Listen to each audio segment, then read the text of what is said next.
Assalamualaikum warahmatullahi wabarakatuh. Apa kabar anak-anak sekalian? Alhamdulillah hari ini kita bisa bertemu walau dalam pembelajaran daring. Mudah-mudahan pembelajaran di hari ini terkait dengan materi sholat.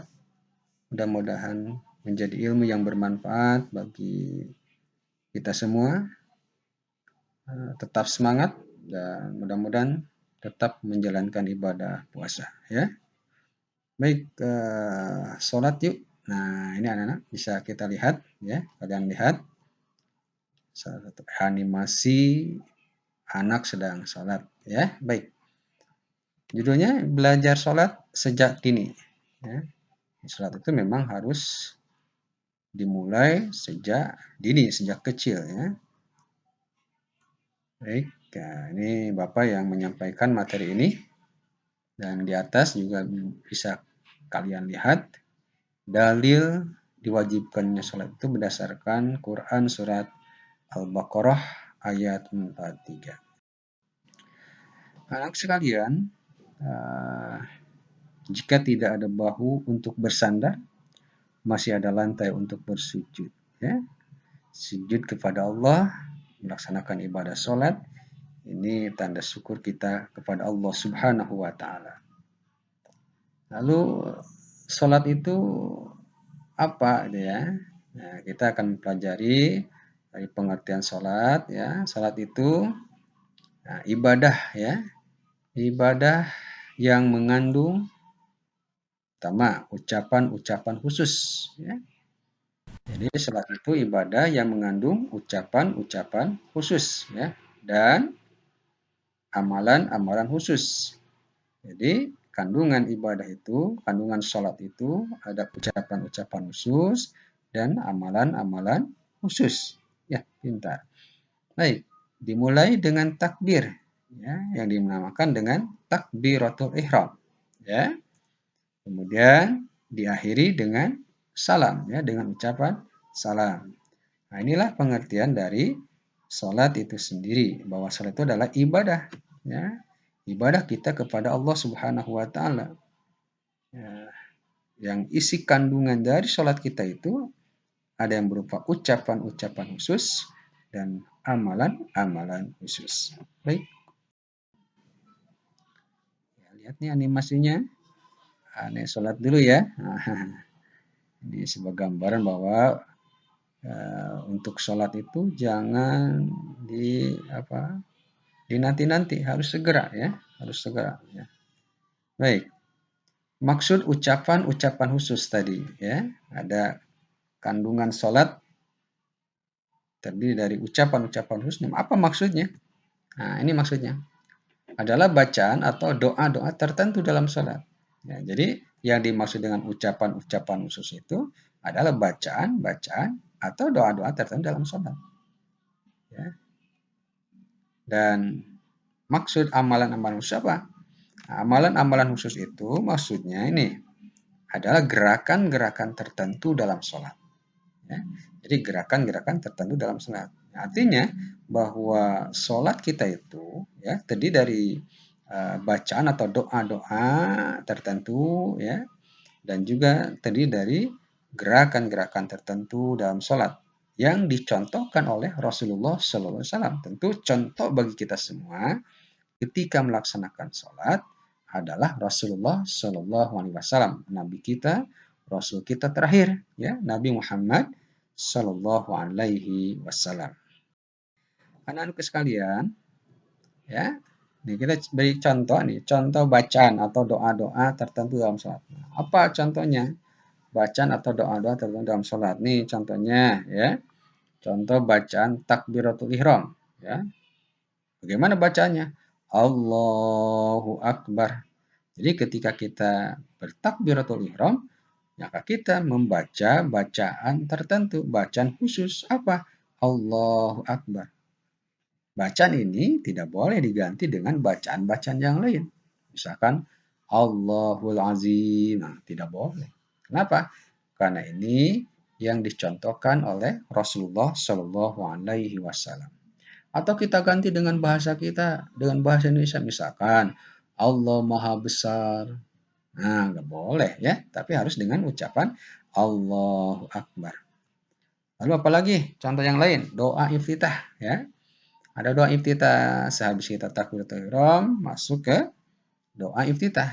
Nah, doa iftitah ini banyak memang ragamnya, redaksinya. Nah, di antaranya doa iftitah salah satunya ini yang diriwayatkan oleh Imam Al-Bukhari yaitu doa Allahumma ba'id baini wa baina khotoyaya kama ba'adta bainal masyriqi wal maghrib Allahumma naqqini min khotoyaya kama yunaqqas saubul abyadu minad danas Allahumma gsilni khotoyaya bil ma'i wassalji wal barad. Nah, ini salah satu contohnya saja ya.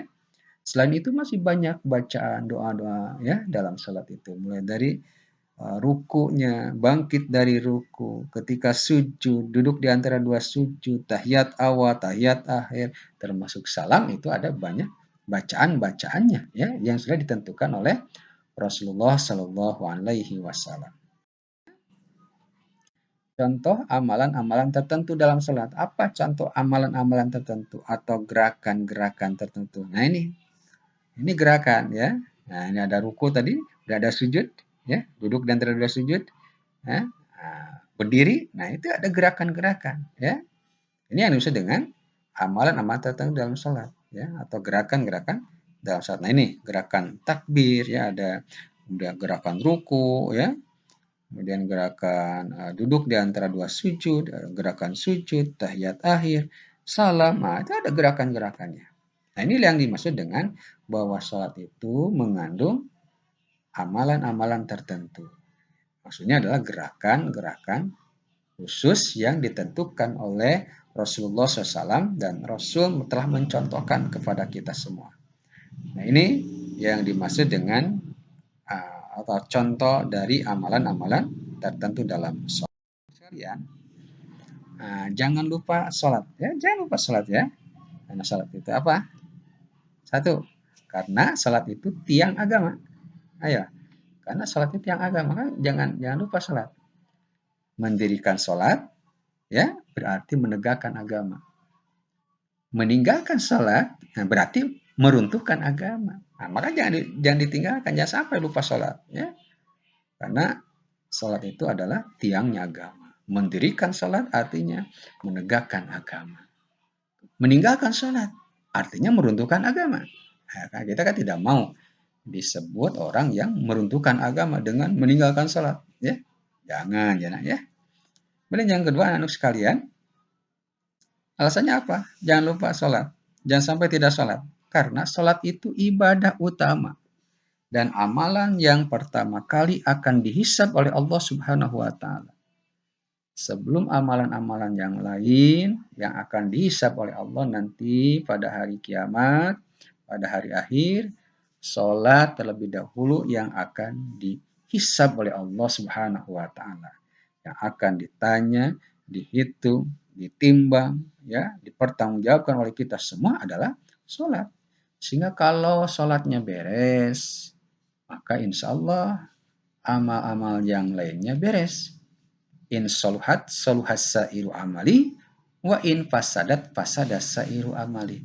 Tapi kalau rusak sholatnya, tidak benar sholatnya, maka rusak amalan yang lainnya. Nah ini makanya penting sholat itu kita jaga ya, kita jaga.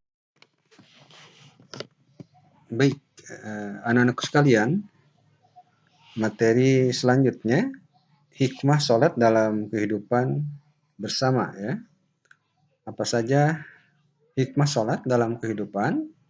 Yang pertama, melatih kekompakan ya. Dalam sholat ada sholat berjamaah. Nah, ini untuk melatih kekompakan ya. Kompakan kita dalam kehidupan bersama ya, dalam kehidupan sosial. Yang kedua, mematuhi perintah. Hikmah sholat dalam kehidupan yang kedua, mematuhi perintah. Ya. Ini dapat digambarkan dalam pelaksanaan sholat berjamaah ya, ketika imam Ya, ketika imam bertakbir, maka makmum bertakbir. Ketika imam berruku, maka makmum ruku. Dan seterusnya. Ini mengisyaratkan bahwa di sana ada hikmah yang besar, yaitu mematuhi perintah, ya. Dan yang ketiga, tidak marah bila dinasehati. Tidak marah bila dinasehati. Dan ini gambaran ketika dalam sholat berjamaah, ketika misalkan imam salah ya dalam bacaan atau salah dalam gerakan, itu biasanya makmum itu diperintahkan oleh Rasulullah SAW untuk memberikan nasihat atau memberikan koreksi ya dari kesalahan imam, dengan mengatakan, kalau laki-laki itu mengatakan subhanallah. Ini sebuah nasihat ketika imam salah. Maka hikmah dari itu ketika dalam kehidupan sehari-hari tidak marah bila dinasihati. Nah, itu yang ketiga ya. Dan yang keempat, suka mengirimkan salam dan mendoakan teman. Nah, ini juga merupakan hikmah sholat dalam kehidupan bersama ya, suka mengirimkan salam dan mendoakan teman. Jadi saling memberikan keselamatan ya, dan saling memberikan keselamatan, termasuk dalam mendoakan, gitu kan. Dan yang kelima, menepati janji ya, menepati janji. Ini pun hikmah dari sholat ya dalam kehidupan bersama. Karena di sana ada ajaran yang Allah ajarkan kepada kita semua, bagaimana kita menepati janji ya kepada Allah Subhanahu wa taala untuk beribadah salat. Kemudian kita melaksanakan salat, itu merupakan bentuk kita menepati janji, dan ini diharapkan menjadi hikmah dalam kehidupan kita, bahwa salah satu kewajiban itu menepati janji. Kemudian yang keenam, memupuk rasa solidaritas ya. Memupuk rasa solidaritas. Artinya dalam kehidupan kebersamaan bahwa kita harus memiliki rasa solidaritas terhadap sesama yang lain ya. Ketika orang lain susah, maka kita pun harus ikut merasakan beban kesusahan orang lain dengan cara membantu, itu kan meringankan bebannya. Ini bagian dari hikmah ya, hikmah bagaimana sholat ini mampu memupuk rasa solidaritas. Nah, ini barangkali untuk materi sholat ya pada kesempatan ini, termasuk ini materi hikmahnya ya, hikmah sholat dalam kehidupan. Nah, setelah kalian tadi menyimak materi yang Bapak sampaikan, untuk selanjutnya ada beberapa pertanyaan yang harus kalian jawab. Namun sebelumnya silakan dipersiapkan dulu alat tulisnya, buku, pensil atau ballpoint-nya, silakan dipersiapkan dulu. Kalian tulis pertanyaan-pertanyaannya dan kemudian nanti dijawab ya, dijawab. Tulis di buku Pendidikan Agama Islam ya, supaya nanti tidak hilang ya. Nanti bisa dibaca ulang gitu kan. Ayo berlatih. Nah, ayo berlatih. Yang pertama, bismillah. Yang pertama, kandungan sholat itu terdiri dari kandungan sholat itu terdiri dari apa dan apa. Ya, tadi sudah dijelaskan kan. Dan yang kedua, yang kita contoh ketika sholat adalah, siapa contoh kita, teladan kita ketika kita melaksanakan ibadah sholat. Itu yang kedua. Yang ketiga, maksud dari amalan-amalan khusus sholat. Nah, amalan-amalan khusus sholat adalah apa maksudnya? Amalan-amalan khusus itu. Nah, tadi juga sudah dijelaskan. Dan yang keempat, sholat itu tiangnya. Nah, gampang lah ini ya. Pasti kalian bisa insya Allah. Dan yang kelima, amalan yang pertama kali dihisab oleh Allah ya adalah, ya, tadi sudah dijelaskan juga. Kemudian yang terakhir, yang keenam, sebutkan 5 hikmah sholat dalam kehidupan bersama. Tadi di materi yang terakhir itu sudah dijelaskan. Jadi apa yakin kalian insya Allah mampu menjawabnya ya. Insya Allah kalian bisa.